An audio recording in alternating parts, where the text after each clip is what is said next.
Est-ce que tu t'es déjà demandé d'où viennent les objets qui t'entourent? Quand je te dis ça, je te parle pas juste du magasin où tu l'as acheté, je te parle de tout ce qu'il y a derrière. De la façon dont il a été fabriqué, transformé et du long chemin qu'il a fait avant d'arriver chez toi. Du morceau de bois brut qu'il était jusqu'à la chaise qu'il est devenu. De la main de celui qui l'a travaillé ou alors du tapis d'usine sur lequel il a malheureusement fait un petit bout de chemin. Aujourd'hui, l'artisanat survit, ou du moins, elle essaie de pas disparaître. Et quelque part, c'est un peu la faute de l'usine, de cette production de masse qui abîme notre société.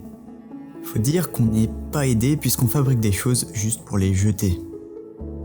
En vrai, je sais pas si vous réalisez à quel point c'est une dinguerie. Et ensemble, dans cette vidéo, on va essayer de déconstruire un peu le mythe que j'appelle le fast-to. Oh là, attention à l'anglicisme un peu bancal, mais vous allez comprendre. On vit dans un monde où tout doit aller plus vite et en quantité toujours plus folle. Si je te parle de fast-food ou de fast-fashion, tu penses tout de suite à des trucs un peu cheap produits en quantité de masse. Mais ce concept-là, en réalité, il s'applique à presque tout ce qui peut se vendre. Regarde par exemple les meubles. Nos amis d'IKEA, eux, ils ont à peu près tout compris. Quand tu te balades dans leur magasin, c'est déjà un peu trop tard. Tout a été pensé pour que tu te sentes bien, pour te donner envie d'acheter. Et en vrai, c'est pas ta faute. Dis-toi que des gars bossent dans des bureaux 35 heures semaine juste pour optimiser chaque détail du magasin et te pousser à consommer. Quand je te dis ça, je te parle pas du fait de bosser les produits, mais de bosser juste l'optimisation et un peu le rayonnage pour te pousser à consommer. Rien n'est laissé au hasard, tout est fait pour que tu dépenses ton argent. Et si tu fais bien attention, la prochaine fois que tu vas chez quelqu'un, tu verras, c'est devenu rare de trouver une maison sans un objet IKEA. Honnêtement, je te dis rare, mais c'est pratiquement impossible. Du coup, même nos intérieurs finissent par se ressembler. Et si on réfléchit comme ça, tu verras que même les voitures ne sont pas épargnées. Elles sont devenues totalement uniformes et de moins en moins fiables. Je te mets au défi de trouver un truc plus fiable que le C15 de papy. Tu verras, le truc est increvable même avec 400 000 bornes, franchement, bonne chance. Maintenant, si je te dis que la beauté des choses autour de nous provient uniquement des objets auxquels on n'est pas habitué. Elle cultive un goût particulier pour les tout petits plaisirs. Plonger la main au plus profond d'un sac de grains. Briser la croûte des crèmes brûlées avec la pointe de la petite cuillère. Je m'explique. Vu que tout est aseptisé et se ressemble avec un style monochrome genre blanc, gris, noir, les seuls objets qui nous font vraiment réagir, c'est ceux qu'on n'a pas l'habitude de voir. On voit tellement les mêmes objets de partout qu'il faut quelque chose de différent pour retenir notre attention. Prends rien que l'exemple des lampadaires. Quand tu vois ceux d'époque et ceux qu'on a maintenant, c'est un peu triste de les comparer. On sacrifie le visuel au nom d'une harmonie générale neutre qui n'a plus rien de jouissif. Et si seulement il n'avait touché qu'au poteau, mais non. C'est pareil pour les bâtiments, les voitures, les meubles, les transports en commun, les espaces publics, en fait pour quasiment tout ce qui existe sur Terre. En réalité, rien n'échappe au contrôle de l'homme et je suis même sûr que s'il pouvait faire pousser des arbres avec des formes plus neutres, il l'aurait déjà fait. La pilule bleue et tout s'arrête. Choisis la pilule rouge, tu restes au pays des merveilles. On va revenir sur l'exemple des voitures. Chaque jour, des milliers passent devant nous, tellement qu'on les remarque même plus. Par contre, si demain tu vois une voiture à 8 roues qui passe devant toi, je peux te dire que tu vas t'en rappeler 2 minutes, pour la simple et bonne raison qu'on n'en voit jamais. Et vu que c'est pas dans les standards que l'usine nous impose, on sera forcément un peu interrogé par l'objet. Et aussi parce que ça sert à rien, soyons réalistes. Si tu visualises une chaise, on a tous la même image qui pop en tête. 4 pieds, un dossier et une assise. Par contre, si demain tu vois une chaise sans pied en lévitation, là tu vas commencer à te poser des questions et capoter. Et c'est pour cette raison qu'à notre époque on va beaucoup au musée. On a envie de voir des choses différentes, de rêver, et ce souffle de nouveauté, il n'y a que les artistes qui peuvent nous l'offrir. Vu que malheureusement, en dehors, tout se standardise. Ce que je t'explique depuis tout à l'heure, c'est que nous avons besoin d'objets uniques pour nous sentir vivants. L'humain est curieux, il veut être surpris, il veut s'interroger, on a tout simplement besoin d'être stimulé. C'est d'ailleurs pour ça que les réseaux sociaux et les jeux vidéo plaisent autant à notre génération. A contrario, la mode du rétro prend énormément d'ampleur, car elle nous permet un peu de nous échapper du quotidien terne et aseptisé que notre époque nous vend. Tout est tellement lisse que les reliques d'autres époques attirent beaucoup plus notre attention. Elles viennent réveiller en nous cette curiosité qui se perd et nous empêche de sombrer dans un monde tel qu'on le voit dans les films de science-fiction. Maintenant, laisse-moi t'expliquer le contexte actuel en quelques mots. En gros, l'industrie ça a popé en 1851 à Londres. Si je te parle de l'exposition universelle, ça te dit un truc ? Les Anglais ont organisé une exposition internationale, réunissant dans un même lieu les productions artisanales et celles de l'industrie. qui sont, faut le dire, nouvelles à l'époque. Ce qu'ils ont fait, c'est assez simple, c'est qu'ils ont profité de cette exposition planétaire, et je vais pas te refaire tes cours d'histoire, mais une expo universelle, quand tu l'organises, c'est un événement où le monde entier a les yeux rivés sur toi. Le but, c'est un peu de voir ce que ton pays est capable de proposer comme innovation. Donc dans le fond, si t'as la prétention de pouvoir l'organiser, c'est que tu sais que tu vas être capable de montrer une dinguerie aux autres pays. C'est carrément un genre de moyen de gigaflex devant la communauté internationale. En réalité, c'est un peu comme si t'organises une coupe du monde, bah t'as un peu envie d'en mettre plein la vue aux autres. T'as pas envie de voir ta propre équipe qui représente ton pays passer pour des clampins. Et là, l'Angleterre, qui sont les pionniers du monde industriel, ont décidé de construire le Crystal Palace. Un bâtiment uniquement de métal et de verre, qui est un parfait exemple de ce que l'industrie peut produire, notamment en termes de pièces manufacturées et préfabriquées. Il faut dire que le truc, il tenait debout. C'est du jamais vu à l'époque. La planète entière commence alors à se dire « Ah tiens, comment vous avez fait ça ?» Parce que nous, en réalité, on est incapable de faire ça. C'est quoi votre truc ? Faut dire qu'à l'époque, même les meilleurs artisans sont incapables de faire ce qu'ils ont fait. Et du coup, qu'est-ce que tu fais quand tu vois une idée révolutionnaire, pas encore très exploitée, avec une capacité d'amélioration qui semble infinie ? T'essayes de te l'approprier. À partir de ce moment-là, tout le monde a voulu développer l'industrie dans son propre pays. Ils ont immédiatement compris que les enjeux économiques des prochaines années se jouaient maintenant, sous leurs yeux, à cette fameuse Expo universelle de 1851. Et pour faire un petit parallèle avec notre époque, c'est exactement la même chose qu'il se passe actuellement avec l'IA.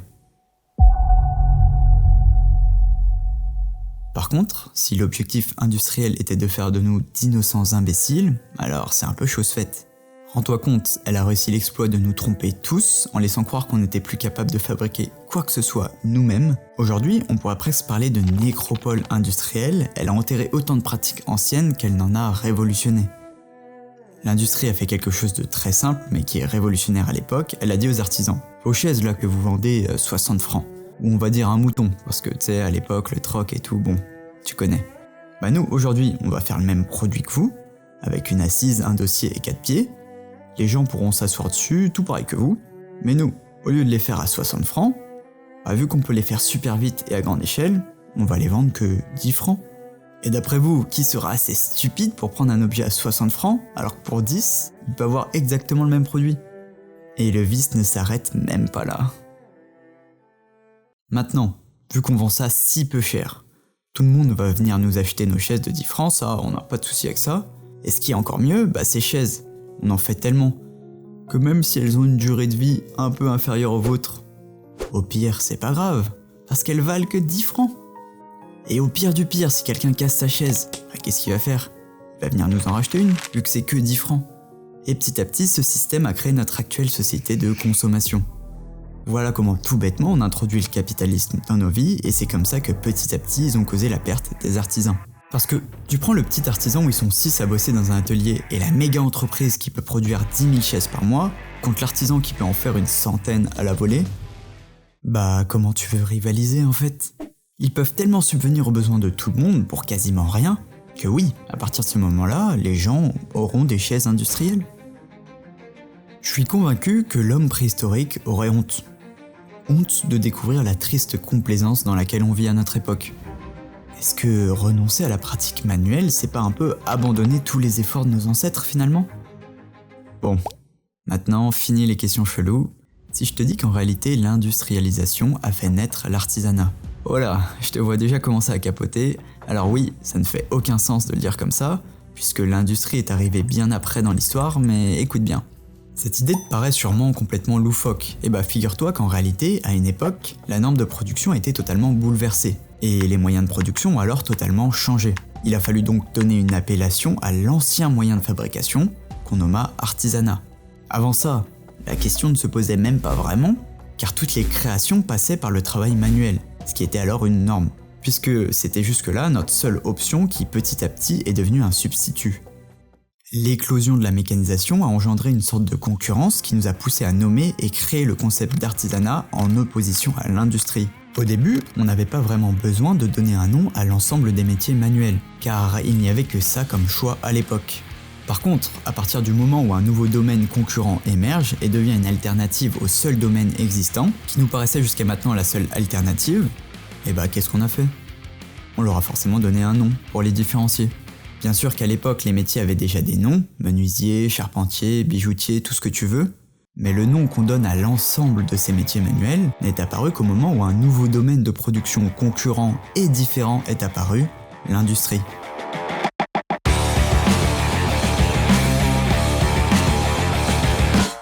Franchement, pitié, espérons que la machine ne soit pas rancunière. Sinon je peux te le dire, on n'est pas dans la merde mon petit pote. Parce que si c'était le cas, elle aurait de bonnes raisons de nous en vouloir. Faut voir comment on l'a assujetti aux tâches les plus ingrates, sans pour autant lui demander son avis. Bon, j'avoue, niveau consentement c'est à revoir, perso je compte plus les films de science-fiction avec un univers totalement dystopique où les machines se révoltent contre l'humanité, pour venir se venger des mauvais traitements subis au cours des dernières décennies. Au moins ce qui est bien, c'est que pas de doute, le point commun entre toutes ces œuvres est le fait qu'on s'amuse à penser tout un tas de scénarios qui convergent tous dans la même direction.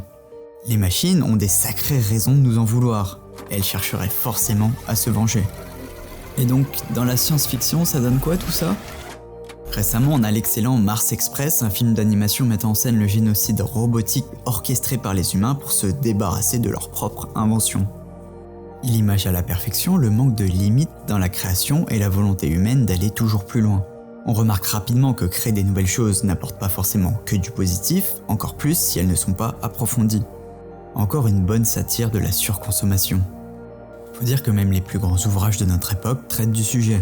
Tu prends l'encyclopédie, faut voir comment la machine est encensée dedans. Et c'est normal, on va sûrement pas remettre ça en cause. Surtout vu comment elle est à l'origine de notre évolution ces dernières années. Ce serait fou. Mais pourtant, des chefs-d'œuvre artistiques remettent en cause un peu tout ça.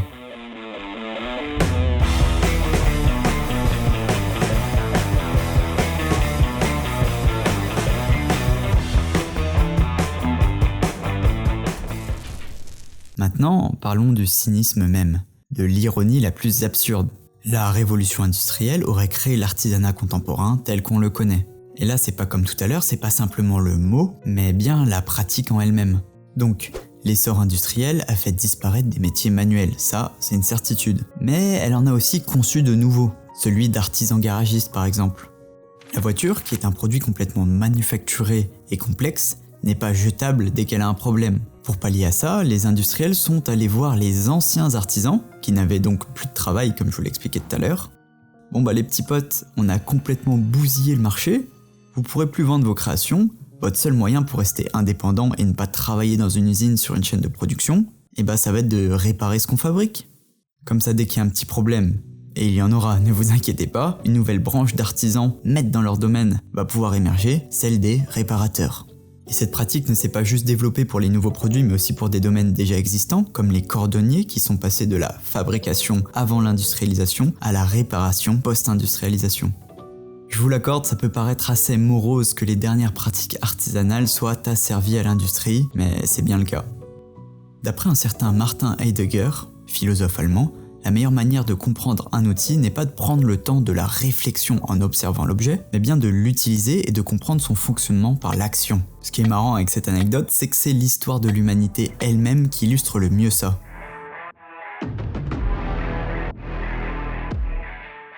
Il y a 3,3 millions d'années, l'Australopithèque fabriquait les premiers outils en pierre taillée pour sa survie. Et franchement, ça semble pas complètement fou de considérer ça comme l'outil le plus précieux jamais fabriqué par l'homme. Et allons encore plus loin, n'est-il pas un peu égocentrique de se demander si on peut en tant qu'être vivant encore fabriquer ou créer quelque chose d'aussi utile à la société ? Sérieusement, Day One, ces salauds ont fini le jeu. Franchement, c'est pas cool. Depuis l'apparition de l'outil, jamais nous ne créerons un objet qui comblera autant de besoins essentiels que celui-ci. C'est une folie de se dire qu'en commençant à tailler des cailloux, pour leur donner une forme, on a été capable de faire du feu, chasser, se nourrir, se soigner.